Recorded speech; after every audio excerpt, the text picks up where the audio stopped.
Chapter 7. Back to Kirin Cottage. The 4 children were so tremendously surprised and excited that for a minute or two they didn't stare at the dark hulk of the old wreck, imagining what they might find. Then Julian clutched George's arm and pressed it tightly. "Isn't this wonderful?" he said. "Oh, George, isn't it an extraordinary thing to happen?" Still George said nothing, but stared at the wreck, all kinds of thoughts racing through her mind. Then she turned to Julian.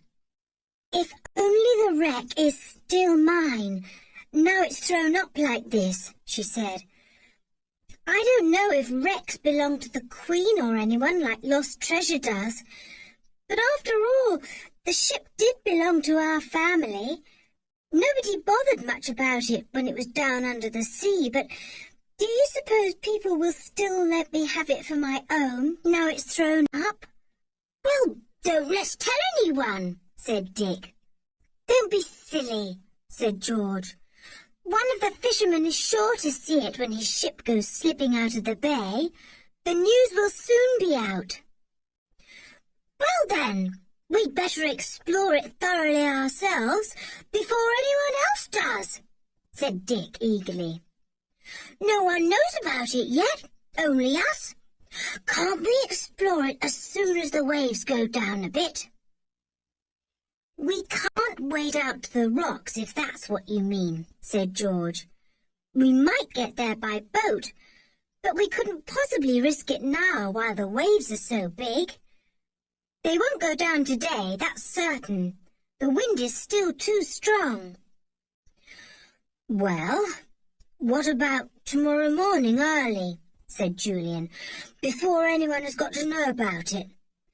I bet if only we can get into the ship first, we can find anything there is to find." "Yes, I expect we could," said George. "I told you divers had been down and explored the ship as thoroughly as they could, but of course it is difficult to do that properly underwater. We might find something they've missed. Oh, this is like a dream. I can't believe it's true that my old wreck has come up from the bottom of the sea like that." The sun was now properly out, and the children's wet clothes dried in its hot rays. They steamed in the sun, and even Tim's coat sent up a mist too. He didn't seem to like the wreck at all, but growled deeply at it. "You are funny, Tim," said George, patting him. "It won't hurt you. What do you think it is?" "He probably thinks it's a whale," said Anne with a laugh. "Oh, George, this is the most exciting day of my life. Oh, can't we possibly take the boat and see if we can get to the wreck?" "No, we can't," said George. "I only wish we could, but it's quite impossible, Anne. For one thing, I don't think the wreck has quite settled down on the rocks yet, and maybe it won't till the tide has gone down. I can see it lifting a little still when an extra big wave comes. It would be dangerous to go into it yet. And for another thing, I don't want my boat smashed to bits on the rocks and us thrown into that wild water. That's what would happen. We must wait till tomorrow. It's a good idea to come early. I expect lots of grown-ups will think it's their business to explore it." The children watched the old wreck for a little time longer and then went all round the island again. It was certainly not very large, but it really was exciting, with its rocky little coast, its quiet inlet where their boat was, the ruined castle, the circling jackdaws, and the scampering rabbits everywhere. "I do love it," said Anne. "I really do. It's just small enough to feel like an island. Most islands are too big to feel like islands. I mean, Britain is an island, but nobody living on it could possibly know it unless they were told. Now, this island really feels like one because wherever you are, you can see to the other side of it. I love it!" George felt very happy. She had often been on her island before, but always alone, except for Tim. She had always vowed that she never, never would take anyone there, because it would spoil her island for her. But it hadn't been spoilt. It had made it much nicer. For the first time, George began to understand that sharing pleasures doubles their joy. "We'll wait till the waves go down a bit, then we'll go back home," she said. "I rather think there's some more rain coming, and we'll only get soaked through. We shan't be back till tea time as it is, because we'll have a long pull against the outgoing tide." All the children felt a little tired after the excitements of the morning. They said very little as they rowed home.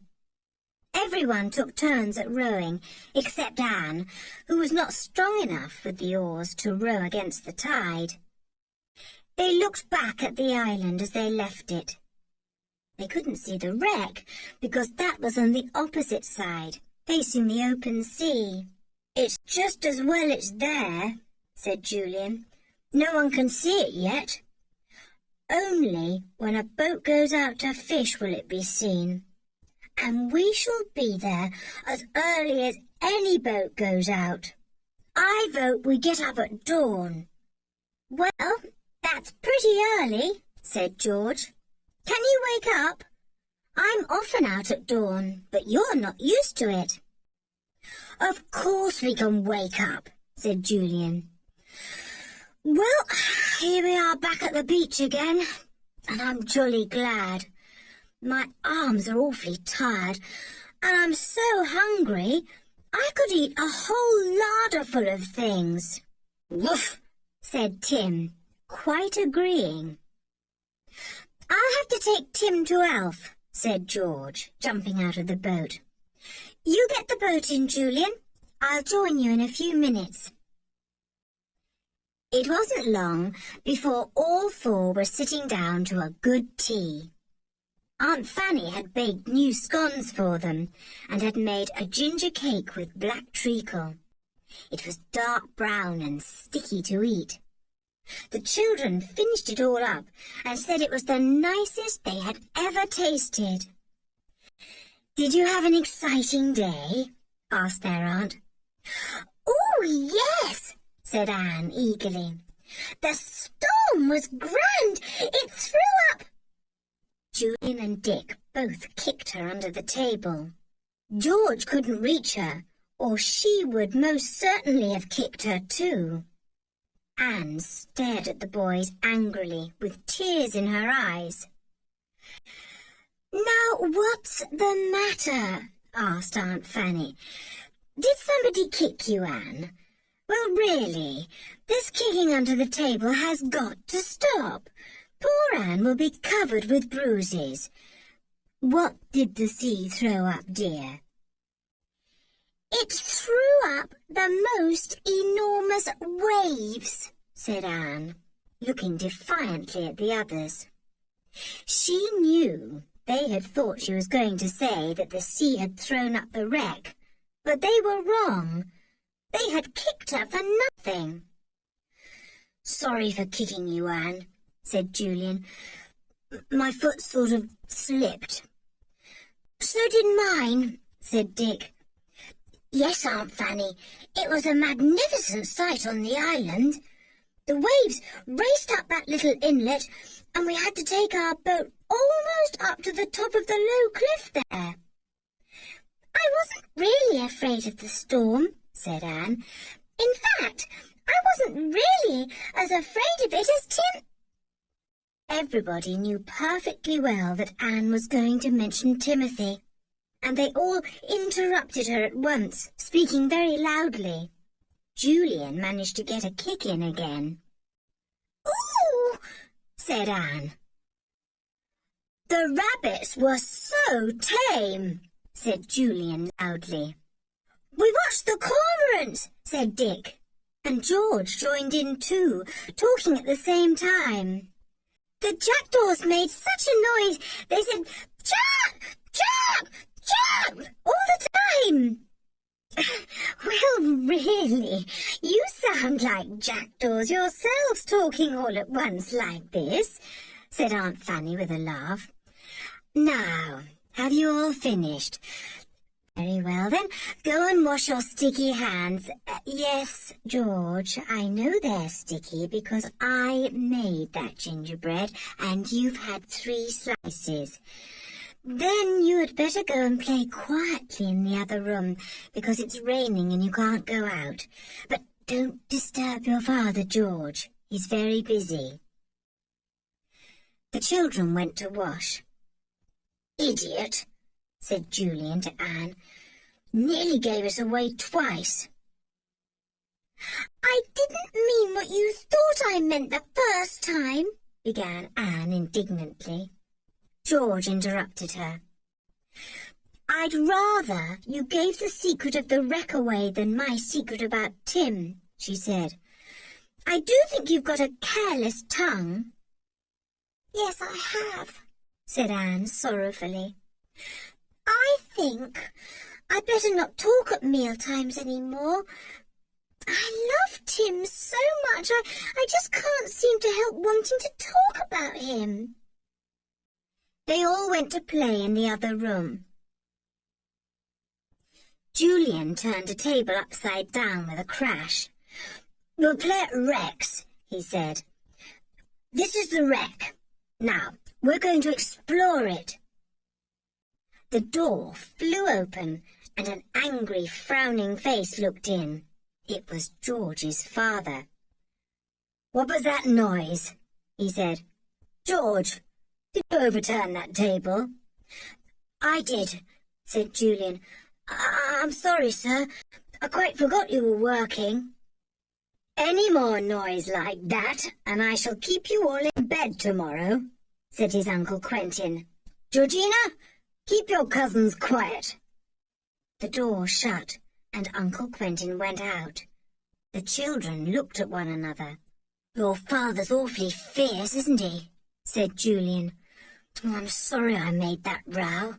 I didn't think." "We'd better do something really quiet," said George, "or he'll keep his word, and we'll find ourselves in bed tomorrow just when we want to explore the wreck." This was a terrible thought. Anne went to get one of her dolls to play with.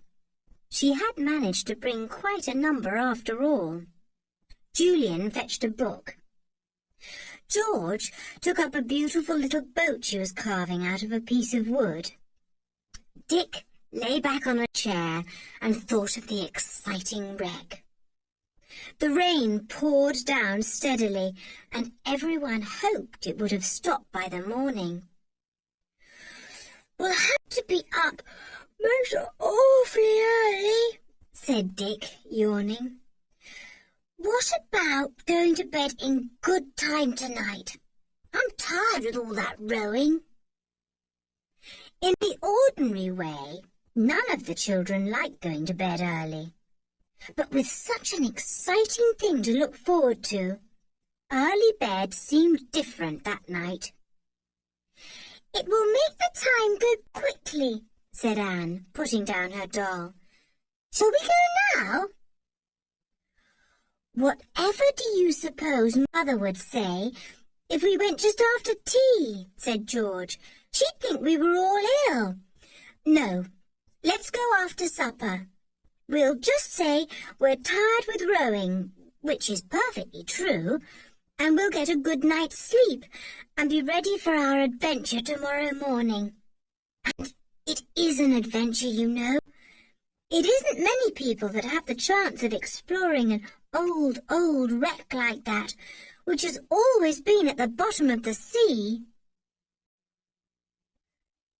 So by 8 o'clock, all the children were in bed, rather to Aunt Fanny's surprise. Anne fell asleep at once.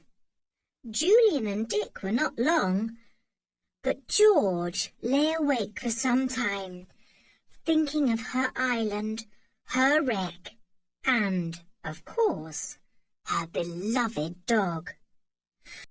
I must take Tim too, she thought as she fell asleep. We can't leave old Tim out of this. He shall share in the adventure too.